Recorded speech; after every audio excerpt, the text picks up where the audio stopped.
Okay, yep, sounds good. All right, Notre Dame fans. Sorry, I was just on the phone.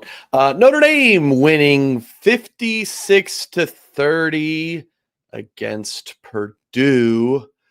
Man, so much to talk about in this game. I'm Mike Singer, and with me is absolutely no one with our massive staff at Blue and Gold. Everyone else was at the game, and Bob and Robbie couldn't join me either. Robbie was going to, but he is coaching in a high school football game tonight, and he, due to the delay of the game, could not be here. So I'm going to do a call-in show. So I will be taking your guys' calls. The number to call in is pinned, and it's right here as well. 605-313-5550. And then when it asks for the access code, make sure you punch that in as well. I think it actually might have like a pound. Let me just check this. But yeah, Notre Dame getting this win. Lots to talk about in this one. Just hold on, guys. Let me double check. Yeah, go ahead. If anyone wants to call in, and there might be a pound somewhere in that, but yeah, let's kind of just go through it. I want to go through position by position because I think everyone is just going to want to talk about the defense, and I get it. First of all, the offense was fantastic. 535 yards. There's the one turnover, but besides that, when you look at the drive charts, touchdown, touchdown, touchdown, touchdown. You had the fumble, kneel down before the half. Touchdown, touchdown, touchdown. And then the backups go in. That is, what is that? 7 of 8 drives going for touchdowns with the first team. So grading the quarterbacks, I think CJ Carr gets in A+. Maybe not A+. Because yeah, I'd say A. Screw it. A+ for CJ Carr going 10 of 12 with 223 yards and the touchdown. I thought Kenny Minchey looked good coming in late in that game. The running backs get an A+. Jadarian Price going for 74 and 3 touchdowns, and also had the 100-yard kickoff return touchdown. He gets an A+. Jeremiah Love was tremendous as well. Career high for J Love, believe it or not, with 157 yards. You'd think it'd be higher. That is 6 touchdowns to the Notre Dame running backs. What about the receivers? What'd you guys think about the Notre Dame wide receivers? I think they've been good all season. They've been pretty good all season, and they seem to be getting better. Faison and that 48-yard touchdown was beautiful. Fields, 2 for 78, just on the 2 targets. He seems to be reliable. I really liked that third down catch that he had. That was clutch at the time. And then obviously the first game the first play for Notre Dame's offense was really good. On that deep post. I think the receivers get like a solid B. I think the receivers, you give like a solid B from this game. And folks, if you're watching live, you're watching back, please hit the thumbs up on this video. Subscribe to the Blue and Gold YouTube channel for more content. I'm solo dolo tonight. Eric might join me a little bit later on. And then I do believe that number is working. So if you want to call in, feel free to do that. I'll take calls in just a few moments. I think you give the receivers like a B. Tight ends, I think you give like a solid B. It's not like the most tight end centric offense like we saw, late in Tommy Reese years, with guys like Mike Mayer and, even to Mitch Evans before his injury. But tight ends seem solid. Offensive line, the knapsack was like, I know Freeman talked about it at halftime that, or during the delay, that he put some blame on Carr. I think that's coach speak. Knapp has to do a lot better. He barely touches that safety on that blitz. Carr just gets smacked before he can, count the 2 in his head. But other than that, the offensive line was really, really good. Really, really good. You don't put up 535 yards if your offensive line is not playing well. Moving to the defense. Listen, this is what I'm going to say about the defense. I know we are very like we speak with passion, right? We all love Notre Dame football. We speak with passion. See this Dolphins helmet? I've been a Dolphins fan for since I could understand what the game of football was. I am so angry about the Dolphins 0-3 start that I seriously think that they need to send the entire team to like Nebraska or North Dakota, South Dakota. Dude, I don't care. Canada, send them to just get them out, and punish them for a year. Get them out of Miami, get the whole culture reset for the organization. Like, I am so angry. And then fire everyone. Punish them for, like, okay, so clearly I'm irrational when it comes to the Dolphins. Listen, I think, and I'm not saying, all right, listen, the defense was bad, right?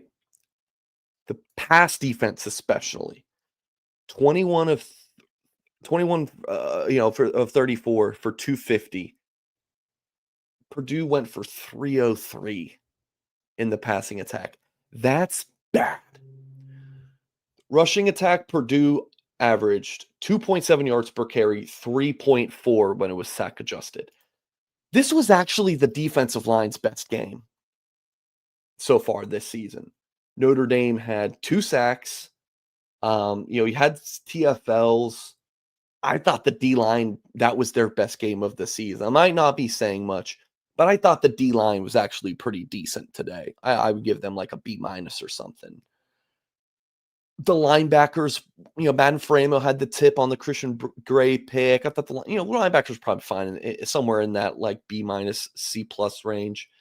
It was the DBs. And listen, I understand being so frustrated with the defense and Chris Ash.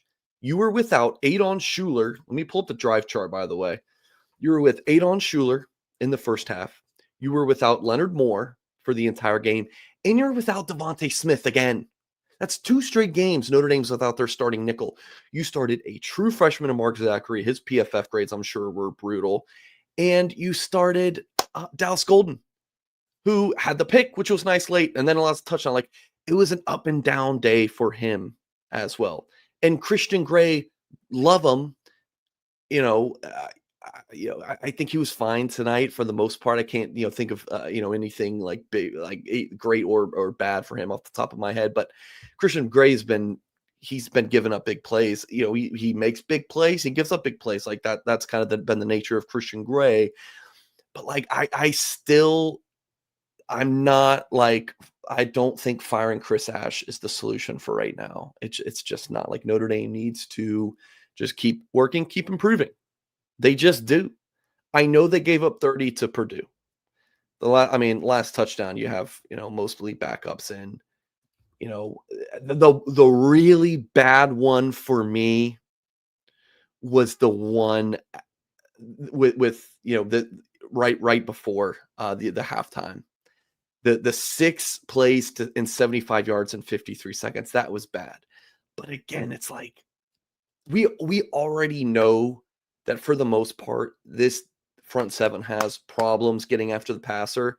So you combine that with freshman DBs back there, it's just a bad recipe. And the Brown kid for Purdue, the quarterback, he was fine. He was a pretty good player, did well outside the pocket, extended some plays, looks downfield. We knew Purdue had some decent receivers. So that one was brutal for me. One of these field goals was coming off of the fake punt run. One of the field goals was after the car fumble. I don't think the defense was as terrible as you guys are going to make it out to seem in the comments, which I haven't been reading. But obviously, things need to get a lot better. Things need to get a lot better than they are right now. That's a very, very obvious. But I think Arkansas, like, did we learn a ton about the Purdue game? Like, did we learn a ton about the defense? No, I think it's pretty much status quo. The Arkansas game, with their quarterback for the Razorbacks, I think he's I mean, I got to see a little bit of that Memphis game today. He's really good. He's dual threat. We are going to learn everything we need to know about this Notre Dame defense. Get Devontae Smith back. You're going to get Leonard Moore back. You're going to have Adon Schuler for the entire game. I think that is when we're really going to know if this is a team that can run the table or not. I said coming into this game that I think Notre Dame blows out Purdue and then they go and beat Arkansas by 10 plus points. If that's, and I'm sticking with it. I'm sticking with it. I am taking calls, and I hope I don't regret this. I don't know how this is going to go, but we're going first to 732. What's your name? Where are you calling in from? 732. Unmute yourself. Actually, all right, you're on the line. What's going on? What's going on? All right, Mike from Jersey. What's going on, man? What'd you think about the game?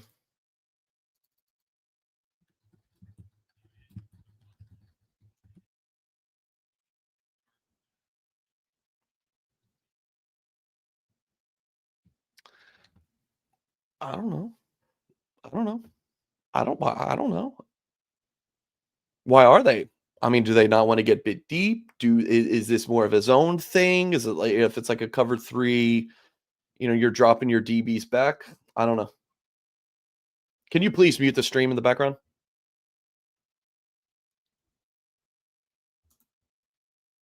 Okay. All right, Mike from Jersey. I'm gonna let you go. But okay, just hung up anyways. All right. I think that guy. I know what he was doing during the that long break. All right, 712. You're on the line. What's going on? What's your name? Where are you calling in from? Danny from Iowa. What's going on, brother? Hold on. Damn it, Singer. All right, give me a second. Danny.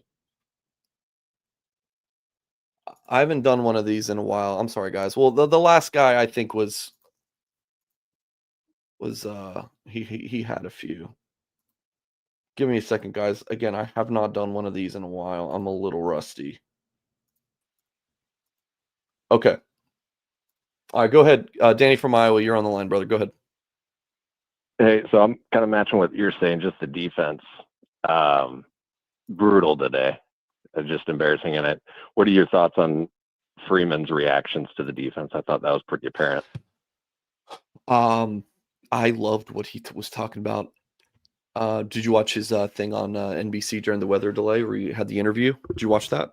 Yeah, his interviews seem to be way too long. He makes them longer than they probably should be, more than other coaches. But it's good. It's positive. I felt like Freeman was like I think he forgot for a second that he was on television, and I think he just wanted to vent. I really think that's what happened. And I loved it. I think that was the most transparent we've seen him in a long time.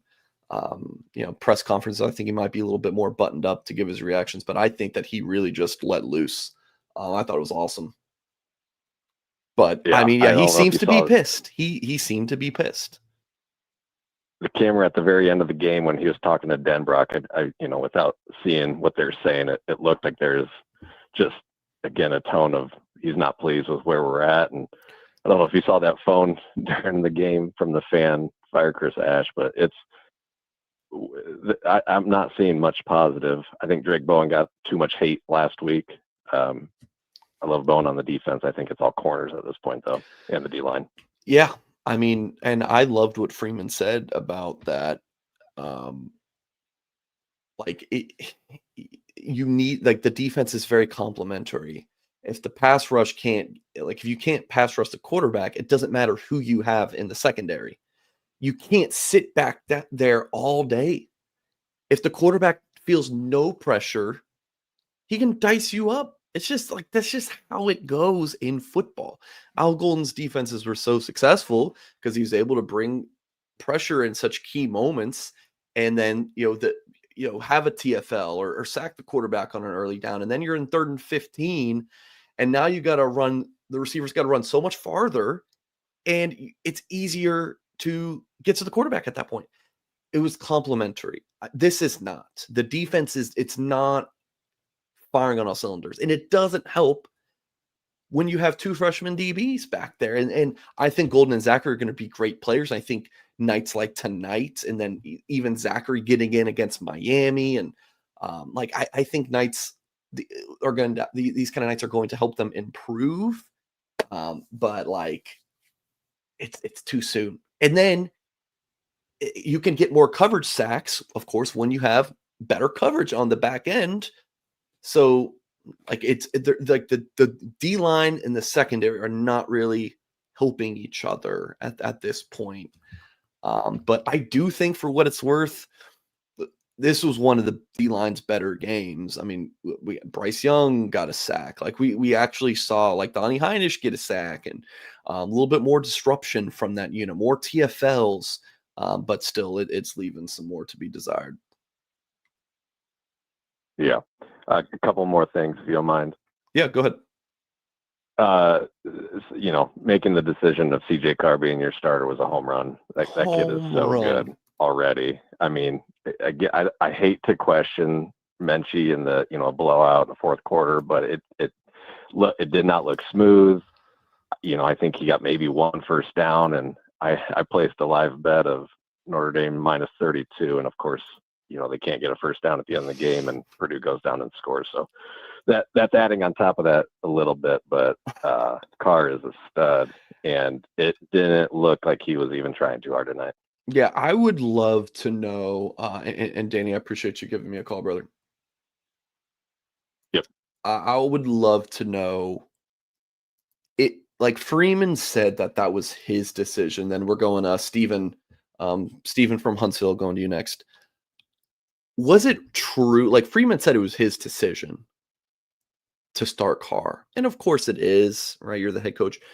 But did he say, all right, I've got all the information I need, I am making a decision? Or was it kind of like, it's Carr? Like Denbrock said, like, hey, we're going with Carr. And then Freeman says, yeah, I'm okay, I'll make that decision.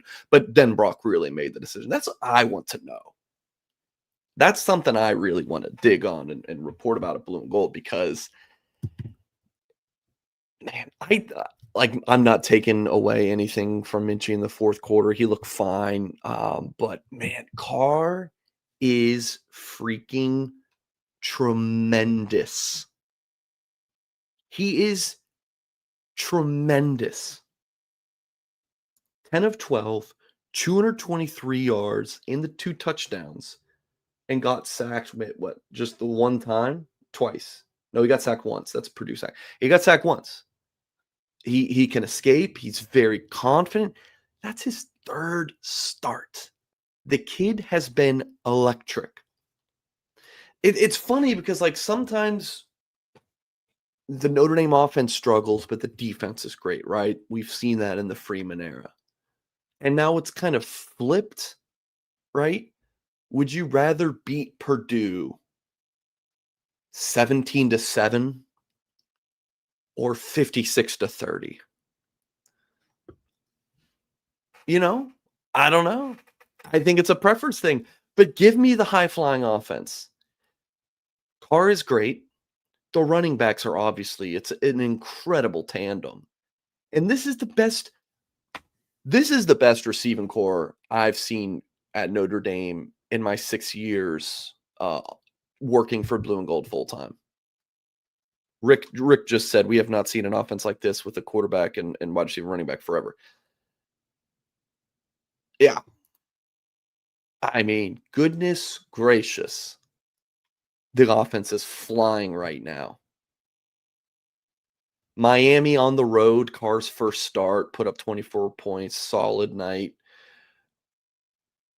Texas A&M, everyone says the offense put up 40. The offense didn't put up 40. There was the punt block touchdown, so still 33 points. That should win Notre Dame a football game. And then 56. But this Purdue team is not 66-7 Purdue last year. It's not.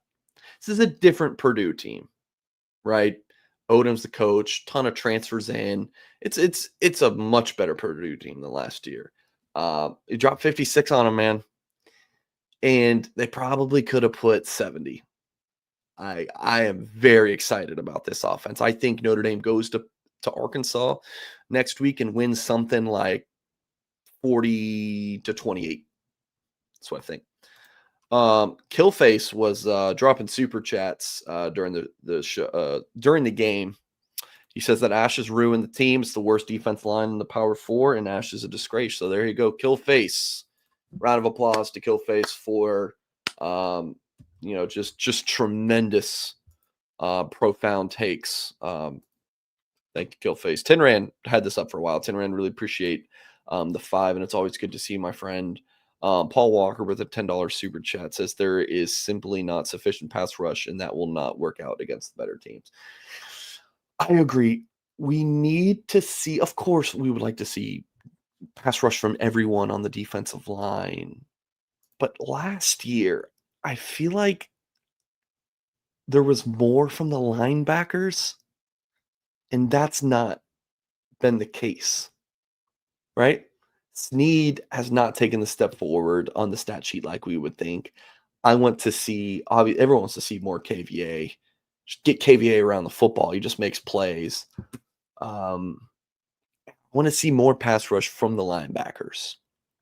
It's going to help when Notre Dame's healthy in the secondary again, so that, you can leave Leonard Moore. You can leave Devontae Smith on an island and let the front 7 get home.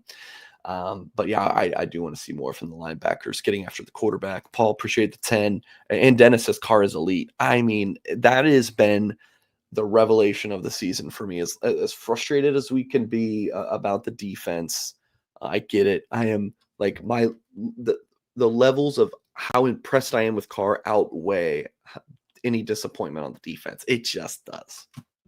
It just does. Dennis, really appreciate the super chat. Call into the show, guys. Got my Huntsville guy hung up. I guess I was yapping too long. We're going to 219. What's your name? Where are you calling in from? You're on the line. Hello? Can you hear me? Yeah, I can hear you. What's going on? Okay. Hey, Mike. Just wanted to say, fan of the show. I know that you're so tired of hearing about Chris Ash and the defense. Well, just give me something other than fire Ash. I get it. Look, Freeman could fire Ash. Who knows? Who the hell knows? And if he does, then let's roll on with that. But I don't think he is. So let's talk about the Notre Dame defense. That's not just Chris Ash. Can we just have a real conversation about it, folks? You know what I'm saying? What's your name, by the way? Yeah. So, Pat. Sorry. I'm calling in from Milwaukee. Pat from Milwaukee. I like it. Yeah. So, talking defense, right? I was just listening as I was on hold to what you were saying about pressure and what Bolden did to get pressure. And you mentioned how it was the linebackers, and that seems right to me. Especially in the playoff, right? They sacked Aller once in the Orange Bowl, and that was KVA coming in on a blitz. They pressured Stockton against Georgia several times, and that was Bowen coming in on a blitz. Let me interrupt you, Pat. Like, when I think about last year, I think your big money transfer D-end, RJ Open, got 1 sack. It's the big one. Right. He was worth every penny. But otherwise, Cross, don't get me wrong, Cross and Mills, made some havoc plays for sure. But from the DN spot, not really, right? Like Junior and Burnham and, it just. Yeah, it was. Oh, sorry. I didn't mean to. No, please go ahead. Please go ahead. But I mean, against IU, Young posterized the right tackle on that 1 sack. But other than that, I think it was.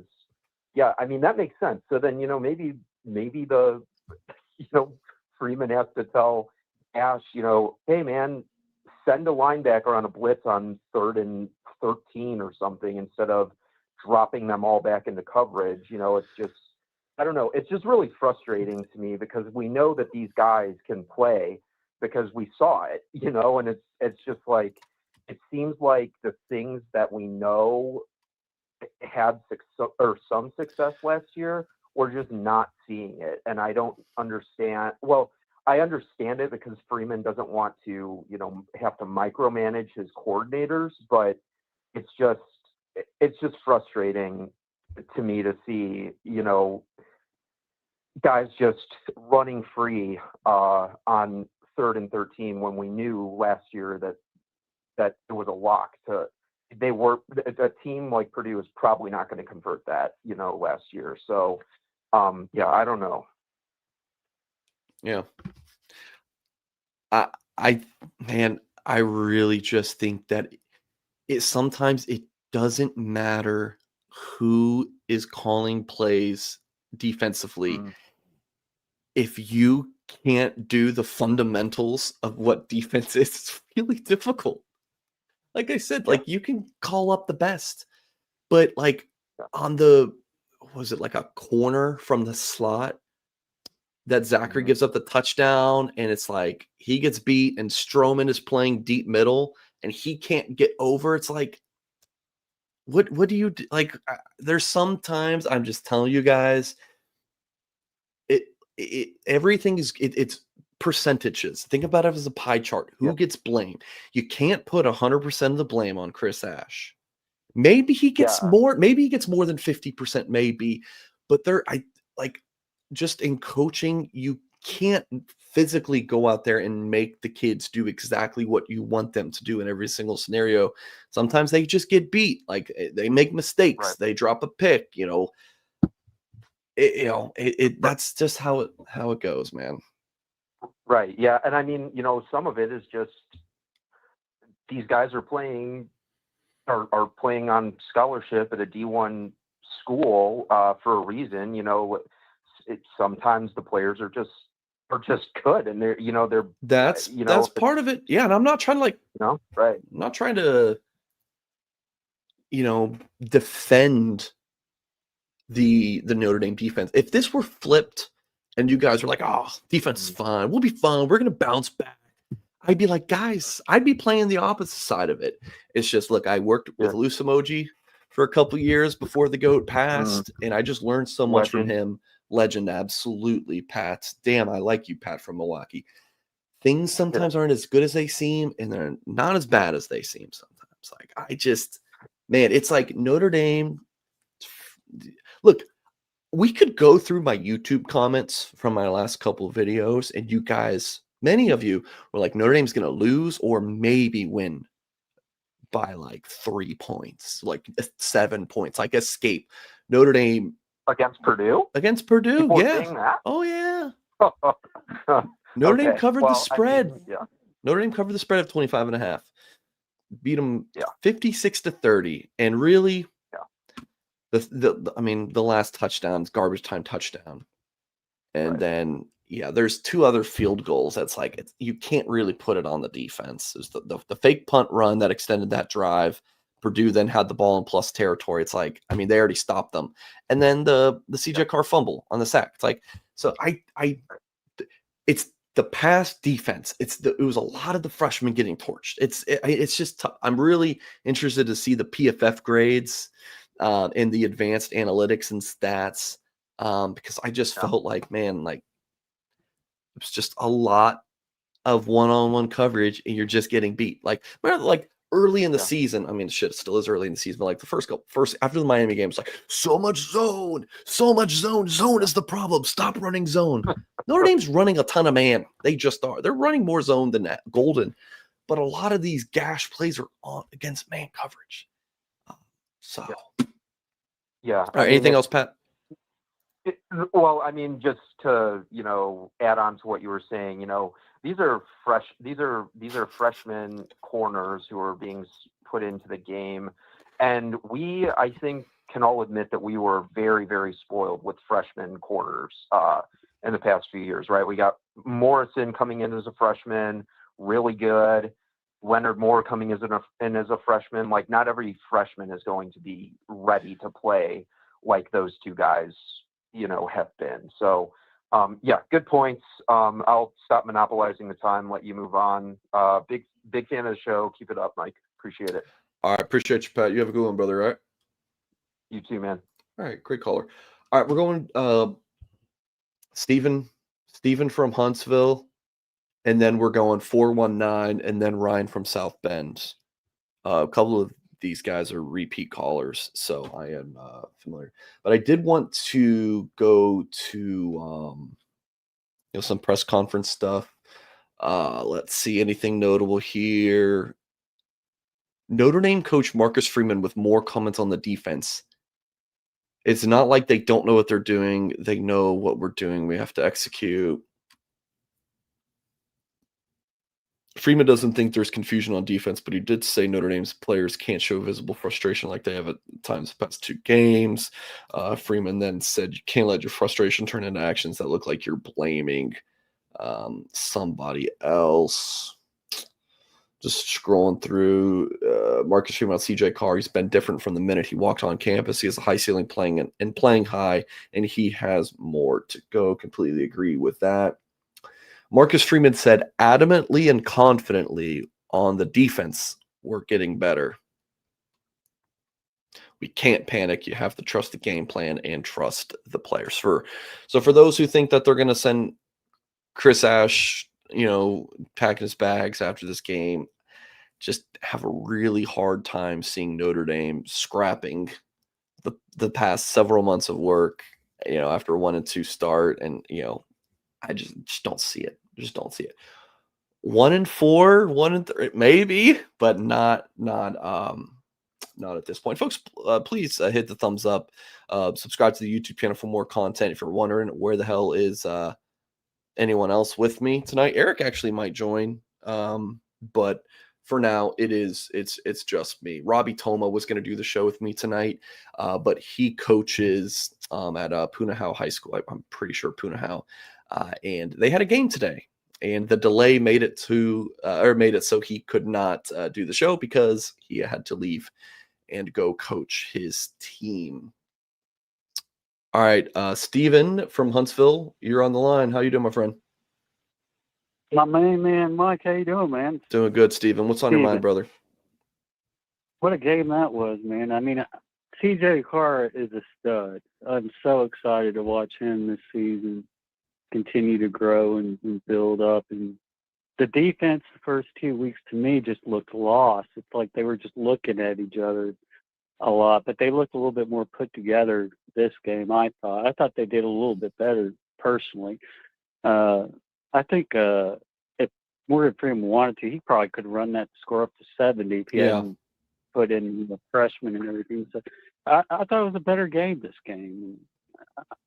Chris Ash is going to continue to improve that defense. I truly believe that. And so hopefully we can win out and get in the playoffs, I mean, people got to have confidence in Marcus Freeman and his coaching staff. So we'll see what happens.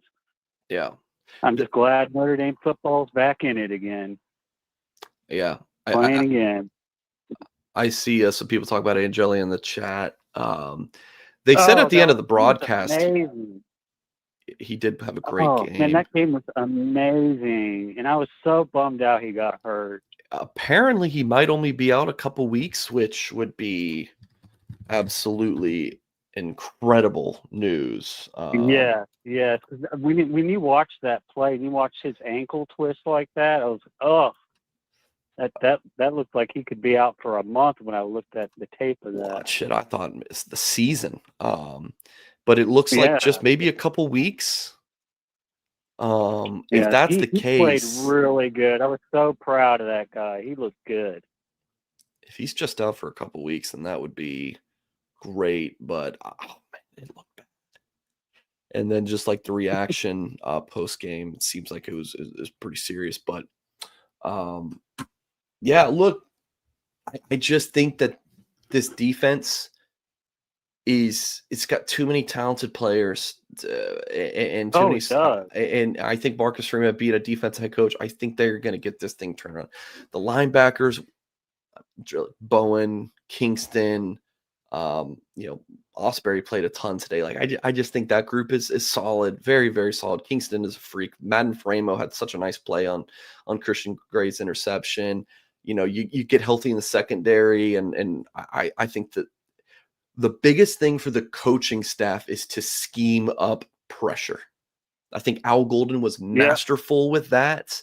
So if you don't have just these, I think Boubacar and like Bryce Young, I think some of these kids got all the talent in the world, but they're just not getting a ton of pressure just with 4.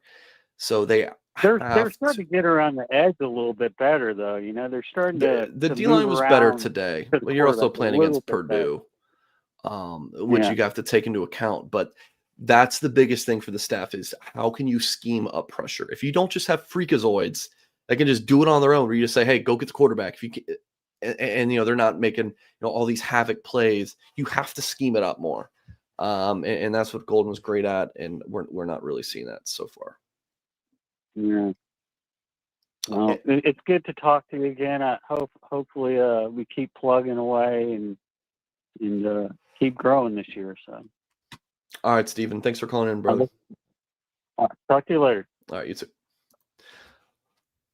All right, folks. Hit the thumbs up on this video. Subscribe to the Boom Gold YouTube channel, of course, for more content. Fifth Wheel said Moore's out. What did I miss? Yeah, I guess he got hurt last week and kind of just played through it. But Notre Dame wanted to rest him this week. I think he could have played if it was a playoff game or something, but get him ready for Arkansas when he is going to be badly needed. All right, going to 419. What's your name? Where are you calling in from? Hey, Mike, this is Brian from Ohio. All right, Brian from Ohio. What's going on? Just wanted to say, I know I've had my thoughts on Ash, and I know everybody's hating on Ash, but Al Golden also didn't do too good his first year. But he made great strides in the second year. So hopefully Ash gets better this year and can improve on it after that. My main takeaway is from the games, all the games this season, is I think Carr's pretty much getting better and better every game. His deep passes down the field look great. Yeah. Figuring out when to run and throw it. He seems to be doing better at that. So by the time next year and the year after, I think he's going to be one of the better quarterbacks in college, if not the best. Yeah. He seems to have a good read on things. I like that they let him audible at the line, and the couple of times I've heard him audible, it's always worked out. Yeah. No, it's a fair point about Golden, and I think we do forget about when I think about Al Golden's defense, I think they would give up chunk play, but then they would get minus 6 yards on a TFL or some kind of sack or whatever, and then they would punt. It was a lot of bending but not breaking with Al Golden's defenses, and a lot of havoc plays. His first year, a bunch of people wanted him fired too. I don't. Yeah, I mean, look. I mean, Ohio State after lost. That, he was great. He got more, comfortable with the players and what he was calling. I think the blitzes, we just kind of need to work on the timing of the blitzes to get in there, because right now they just seem to run into the offensive line half the time. Yeah. And then get into the quarterback, and like the game today, you're playing all those freshmen. That means you got to get more pressure on the quarterback. Yeah. 26 points against Marshall. Like a couple callers ago said, not every, freshman you pull in as a DB is going to be, Ben Morrison or, Leonard Moore. Or you can't expect them to just play great off the rip. They got to get some experience under their belt too. Yeah. And I do think Zachary and Golden are going to be really good, but yeah, probably a little too soon for them to be that good. Golden, I think he's going to be great from all the breakdown videos I've seen you do during his recruitment, and then after he committed. Yeah, I have a lot of faith in him. Yeah, just going through the 2022 schedule, I mean, they did give up a lot of points. 38 to USC, 32 against Navy, 24 against Syracuse, 32 at North Carolina, and then 26 against Marshall, but I think that's including a pick 6 or 2, which, but yeah. So it is it's a fair point to bring up about Al Golden, and I'm not trying to be like this Chris Ash homer. I'm just trying to like everything is just fire Chris Ash, and I think that is just that's a hasty thing to do right now. You have to focus on what you can do to improve, and I think the biggest thing that will improve Notre Dame's defense right away will getting Devontae Smith in Leonard Moore back. Leonard Moore is a freak show. You shut down his half of the field. No one can do anything when he's in there. So, you just need to get healthy there, and then come up with some creative pressure. The run game, Purdue could do nothing. That was like the D line's best game by far this year. You did get some pressure, and then Purdue. What it was at 3 yards sack adjusted or something. They couldn't do anything running the football. 76 yards for Purdue on the ground. Anything else, Brian? No, I was just gonna say, love what you guys do in blue gold. Love Kyle Kelly, and love your comment you hit me back up on when I said he was always mean mugging in the background. You made me laugh with that comment. I appreciated that. What did I say back? I always just said it looked nice if he'd smile more, and you said no. I like my man mean bugging in the background. And I said he looked like one of the those stone things from like the old Super Mario Brothers games that comes down. Where? Oh my gosh! Where? So 419. Where in Ohio is that? I'm in Fall Story, Ohio. I'm gonna ask you again. Where in Ohio is that? Like northeast, kinda. Okay. Right on, man. Yeah, Well, you had a good night, good show, and I said I appreciate everything. Love blue and gold. Love all the shows you guys do. All right, thank you so much, Brian. Them. All right. It's funny, like how like the social media discourse can be, and then the call-ins. I mean, I've only had a couple bad call-ins, I feel like, and I've done maybe like 10 or 20 of these shows, and I feel like I've only had really good call-ins. So it's just like funny. Who actually calls in is more of the optimistic people, at least for me. Maybe for John Kennedy, it's not the case. People were talking about it was Logan Thomas. Are you guys talking about the pick? I don't know why people are saying, oh, I know why. Yeah. Because Jason Garrett thought he saw a 10. It was 19. Madden broke up that pass. Christian Gray picked it. Logan Thomas did not play Logan Thomas does not play middle linebacker. Anyone else notice Freeman switched back to the classic Notre Dame logo and scrapped the running Irish logo? I'm not superstitious, but you're a little stitious, maybe? Maybe you're just a little stitious, Quentin? Scrap it. No more running. As long as Notre Dame is winning football games, Marcus Freeman is not allowed to wear the new logo. There you go. All right, Ryan from South Bend. Thank you for waiting patiently, my friend. What's going on, man? How you feeling? Hey, we won. Is this? Good, right? Are you the security guard guy? No. There's another South Bend caller who's a security guard, and I did a show. I did a call-in show, and then the next day I was in South Bend. And the guy was supposed to go to the backer, and he didn't go. Oh, well, I wouldn't have flaked on you. I would have been there. I actually ran into Mike Brown before the season started, and he was with his family, so I'm not gonna bug him much. But I was just like, so are wide receivers going to be good this year? He just looked at me and goes, I sure hope so. And then I was like, hey, well, let him go with his family. But anyway, yeah, glad we got the W. Lots of, I agree with you. The offense is, dare I say, let me ask you this. Elite. Yeah. Would you rather have a 56-30 win or like a 17-7? Think about like 2018 win over Ball State, or like some of those wins where it's just disgustingly low, or the Louisville win in Ben Skronik's year where he caught that touchdown. It was like What was that? Of course, I like this better, but do I feel like so much better after this win?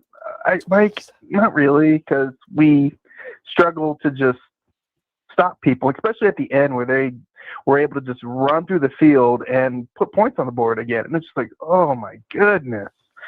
But anyway, I liked a lot of the things I saw on the offense. Even seeing some cleanup time with Nolan James. I was like, okay, this could be good in a few years. There's a lot to be excited about. But I think before the season began, we already had question marks on Ash. It was already a conversation before the season even began. So I don't think it helped things knowing those questions pre-existed the season. And so that's the thing. He's coming from the NFL to college. How much of that is a learning curve? I mean, the same thing with Al Golden, like the previous caller was saying. He came in from the NFL, and it seemed like he had a bit of a learning curve to figure things out, and he got it figured out. But let me ask you this. One thing that I'm not noticing, it just feels like they're not anticipating and they're being very reactive to everything. Whereas last year, it just seemed like they were able to anticipate what was going on ahead of them. And it just seems this isn't really what's going on this year. I don't know. What are your thoughts? Like the defense controlled the defense set the tone, right? Yeah, like the offense had to play off of what the Notre Dame defense was doing rather than vice versa. Yeah, sure. Yeah, just reading things quicker. They're playing lights out. And look here, dude, here's something, Ryan, from South Bend. I was told that Ash was supposed to make the defense simpler. Like Golden's defense was more complicated. Ash was supposed to come in and it was going to allow the defensive players to do exactly what you're talking about. We're just not seeing it yet. So is that a problem with Ash, or is it an adjustment period? Is it personnel? I don't have the answers yet. I don't have the answers yet. I agree with you. Freshman's getting burned. What are you going to do? How's that on the coach? It's not. I think that's reasonable. I don't know. I don't really have much more. I just, I understand the when you look at an experiment, you see the factors out in front of you, and that seems to be the most obvious factor, right? So, yeah. All right, Ryan. Anything else on your mind, brother? No. Thanks for taking my call. I appreciate it. All right, later, brother. Thoughts on how Kenny played? You guys will have to let me know. I mean, it's fourth quarter garbage time. I was getting the show ready. He made some plays with his legs. It was like 7 of 8. Or was he 6 of 7? I don't know. Did Hobbs play today? I did not really see. I don't think I saw Hobbs. Eric Hansen, did you see Carson Hobbs play today? I did not see him play today, but I did see Dallas Golden play and got a chance to talk to him after the game, and pretty impressive young man, and Marcus Freeman had great things to say about him. 765 calling in. I'm sorry, we're going to stop taking calls. Eric Hansen's going to join me, and we're going to talk about it. Talk about this game for the last 10 minutes or so of the show. Eric, tell me about this game. Was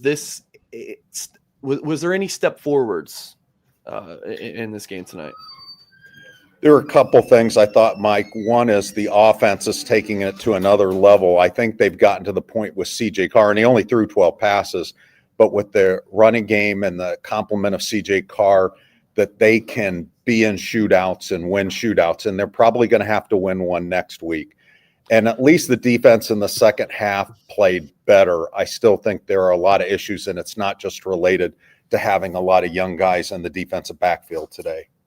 That's 2 straight games the defense played better in the second half. The A&M game, that first half was bad. But, yeah, the defense just allowed the 1 touchdown in the second half, which was the game winner, which we can all agree should not have even been a touchdown. It should have been a holding. It should have been 4th and 20-something. But, yeah, I can pull up the the drive chart, I mean, punt, punt, punt, punt to start the second half, and then to the interception. But they're starting to be more garbage time there. But I've been talking about this a little bit, Eric. I would take 56-30 over 17-7 or like 12-7. Think Louisville game in 2020. Like Right. it's like bad offense or amazing defense or the flip. Obviously you'd like to have just great on both, but this offense is a lot of fun. And I don't know if it was on a show with you, Eric, but I said I like Notre Dame to blow out Purdue and then beat Arkansas by double digits. We just saw the blowout. Give me Notre Dame 40-28. I think Arkansas, I mean, they lost to Memphis today. Memphis is a good team, but this is a beatable Arkansas team, very much so. I think they go and beat Arkansas by 12. What do you think? I think if Notre Dame can play a clean game, a turnover-free game, or at least win the turnover margin, I do think they can win in double digits. But I think it's going to be high scoring. I mean, we're not going to have a 20-10 game. I mean, we're going to be in the 40s and 30s. Yeah, absolutely. What else stood out to you? You want to talk about CJ Cardinal? Amazing. I mean, 10 of 12. His 294 pass efficiency rating is off the charts. But I asked Marcus Freeman about CJ, what he saw from him during the week and what he saw from him today. And he said, he's just a special guy, and he uses his competitive edge to drive him through that timeline faster. And he said, you know what the best news is? There's still so much more out there for him. This isn't even close to the ceiling. And I think that's pretty exciting. And just his leadership with this team when they were 0-2 for a young guy, I think he really has the respect of this team. But you even saw some of the growth today. The touchdown to Jordan Faison was a play that CJ changed at the line of scrimmage. And CJ was kind of teasing Jordan because he gave us a little bit too information about how they changed the check. He goes, now we're going to have to change our system, but he goes, it worked. And so that was really impressive. The pitch to Malachi Fields was impressive.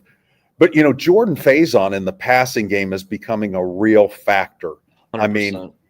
I mean, I think a little bit less emphasis on lacrosse during the spring into the, before they got into their deep lacrosse season. And I think more football in the summer instead of worrying about lacrosse. I think at some point he's going to have to make that decision to be a one-star player. Maybe that's coming next year or this year, but he's got the talent to play NFL. Beyond this level. Yeah. Hell yeah. Yeah. Caught 5 of his 6 targets for 105 yards, and the 48-yard in the out and up was just so cleanly done. You could see it at the top of the TV copy, him do it. And you're like, oh, CJ's looking at it. That's a touchdown. It was a thing of beauty. So, I mean, I said that Carr gets an A+, the running backs get an A+, tight ends were solid. This is the best receiver group we've seen in as long as I've been on the beat, Eric. This is, I think, my 6th or 7th season. Sure. I mean, at least back to like Claypool's last year at Notre Dame. Like, this is a really good group. It really is. And I think we're just going to see them better. As CJ gets better, they're going to get better. As the offensive line continues to develop, they're all kind of moving in that upward trajectory at the same time, and it's all connected, and it's really interesting. Great O-line today. You like the O-line? I did. I like them. I think they had a few little sluggish things in the first quarter, and then it was zoom, and they really took off. And the backs, 6 touchdowns between those two guys. This running game is coming on. Again, it's going to be a problem for Arkansas. They're going to get challenged by somebody in the run game at some point. But the thing is, you can put 8 in a box now, and suddenly that's not a winning thing anymore. Yeah, right. And then just wrapping up with you on the defense, Eric, I thought the D-line, that was their best game of the season. Maybe that's not saying a ton, but I feel like the run game, they were very good. Purdue averaged 3.4 yards sack adjusted in the running game. Linebackers were kind of typical Notre Dame linebacker performance. Give them like a B minus, something like that. It's like, man, it's really tough when you have those true freshman DBs out there, Eric, and maybe Notre Dame didn't get a ton of pressure to help those guys out in the back end. Like, what'd you make of this? I think Marcus Freeman had a really good comment about that, Mike, and I'll share it with you. He was frustrated in the first half because at times they were bringing 5, and if they're going to bring 5, then they need to get home. And then when they only brought 4, okay, but they weren't marrying up their coverage with what they were doing up front. Okay. If you're going to send 5, then you need to get to the quarterback. You can't expect those guys to be able to hold on to their receivers that long. He also felt like they kind of panicked in some of their coverage in the post lightning delay 1-minute drive or 54-second drive, whatever it was by Purdue. He said they tried all different kinds of coverage. It was cover 1, cover 2, cover 3, cover 4. And he said, we panicked and we can't do that. We need to say, what's our best things? What do we do best?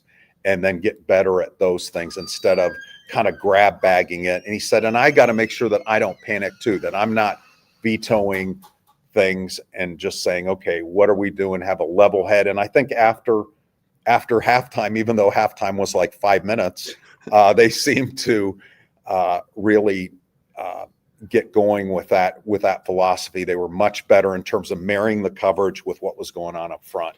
Yep, Purdue just had the 1 touchdown at garbage time in the second half. Lucian, appreciate the $2 super chat. I watched the entire game on Peacock, so it didn't make a difference to me, and Eric was at the game, so it didn't make a difference to him either. Do you feel like you learned anything new about the defense today? I said, like, it's pretty status quo for me. We're going to learn a ton next week.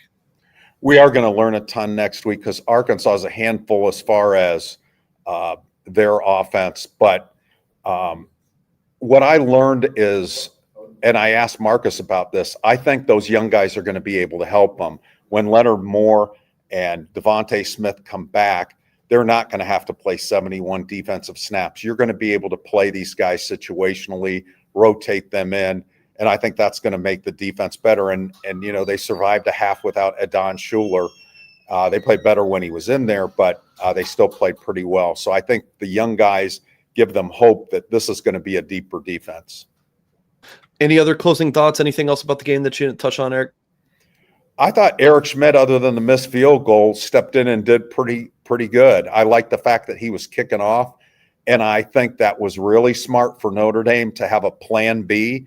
This is the exact thing that they wanted to have Eric Schmidt for, is if their kicker got hurt, that they'd have somebody they could count on. Okay. All right. Well, Eric, I'm going to let you go. You have more writing to do, so I really appreciate you hopping in the end here. Take care. All right, Eric Hansen from Blue and Gold. Folks, please hit the thumbs up on this video. Subscribe for the channel if you have not done so yet. That is going to do it for this show. Live tomorrow, 4 p.m. Eastern time. It's going to be me, Eric, and then like 2 or 3 other Blue and Gold staff writers. We launched this like new Blue and Gold roundtable type show last week after the A&M game. I thought it was tremendous. So make sure you tune in for that, 4 p.m. Eastern time tomorrow. And then Monday night, we're going to bring in Robbie Toma, 8 p.m. Eastern time show. Robbie's going to break down the game. We'll watch some film. Robbie will talk through. It's going to be a lot of fun. So we'll hear what the former Notre Dame wide receiver had to say. So I really appreciate you guys bearing with me. If you missed any of the show, yeah, you can watch back and see what else I had to say. But and some great callers earlier in the show as well. So really appreciate you all for tuning in. And as always, Notre Dame fans, we'll catch you next time, which tomorrow, again, 4 p.m. Eastern time. Don't miss it.